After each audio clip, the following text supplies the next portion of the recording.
प्रेम शब्द में ढाई अक्षर होते हैं, जो दो पूर्ण और एक अधूरे शब्द से बना है।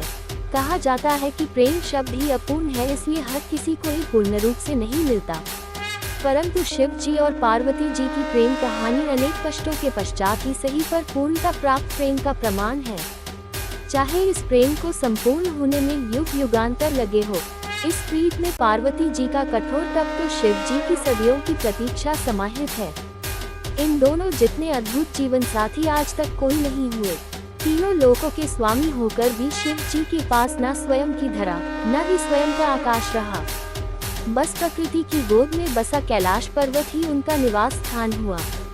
और दूसरी ओर पार्वती जी हर जन्म में राजकुमारी या बड़े घर की कन्या हुई। फिर भी उन्होंने अपने जीवन में शिव जी से अधिक किसी की भी चाह कभी नहीं की। शिव जी सकल सृष्टि के स्वामी, परंतु अज्ञानियों की दृष्टि में एक अघोरी से ज्यादा कुछ नहीं। पर उस दिव्य स्वरूपा देवी ने शिव जी को जो पूर्णता दी, उससे वे देवों के देव महादेव बन गए। पुराणों में वर्णित है कि पार्वती जी ने शिव जी की अर्धांगिनी बनने के लिए 108 बार जन्म लिया। अंतिम 108वीं बार में वे पार्वती जी बनी। पार्वती जी के स्वरूप से पहले उनका जन्म दक्ष प्रजापति की कन्या के रूप में हुआ। तब उस जन्म में भी उन्होंने प्रेम से वशीभूत होकर शिव संग प्रेम विवाह किया। परंतु उनके पिता प्रजापति की इच्छा रही थी कि सती विष्णु जी को वरण करें, ताकि वे सब प्रकार के वैभवों से युक्त व प्रसन्न रहे। पर सती तैयार न हुई, बल्कि उन्होंने घोषणा कर दी कि मेरा वास्तविक सुख तो महादेव में निहित है। सती रूप में शिव जी की भक्ति की और दृढ़ता से उन्हें पति के रूप में पाया। इसी बात से दक्ष प्रजापति शिव जी के विरोधी बन गए और अपना सबसे बड़ा शत्रु अपने ही जमाता अर्थात शिव जी को मान लिया।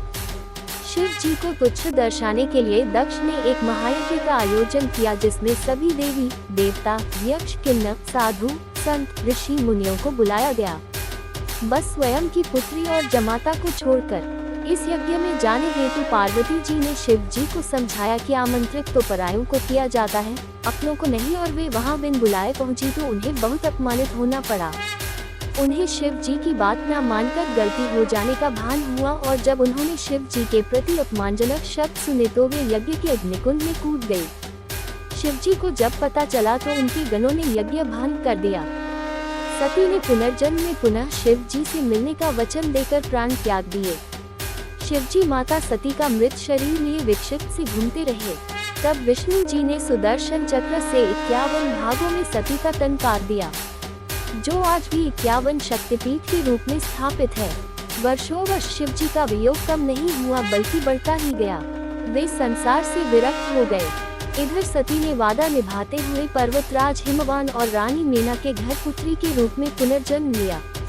पर्वतराज की पुत्री होने के कारण उन्हें पार्वती नाम मिला। नारद जी ने किशोरी पार्वती जी को जीवन साथी के रूप में शिव जी को पाने के लिए तपस्या का मार्ग बता दिया। तब पार्वती जी ने अपनी सखी को हृदय की बात बताई तो उनकी सखी उन्हें घोर बियाबान जंगल में लेकर गई, जहां पार्वती जी ने अन्न जल का परित्याग करके विभिन्न कठोर से कठोर तप सहस्त्रों वर्षों तक किए। तब शिव जी ने सप्तऋषियों को पार्वती जी को समझाने के लिए भी भेजा। स्वयं भी मृत्यु वेश में समझाने पहुंचे थे, परंतु शिव जी ने भी पार्वती जी दृढ़ संकल्प के आगे हार स्वीकार कर ली और वे पार्वती जी संग करेंगे सूत्र में बंधने का वचन दे बैठे। इस वचन को शिव जी ने फाल्गुन मास कृष्ण पक्ष की चतुर्दशी अर्थात शिवरात्रि पर पूर्ण किया। शिव और शिवा का महामिलन शिवरात्रि को हुआ, इसलिए ये दिन महाशिवरात्रि बन गया। कितनी कठिनाइयों को सहन करते हुए महलों की राजकुमारी पार्वती जी पर्वतवासिनी बन गई। पार्वती जी ने एक बार अपने लिए घर की इच्छा भी की, तब शिव जी ने उन्हें लंका बनाकर भी दी थी।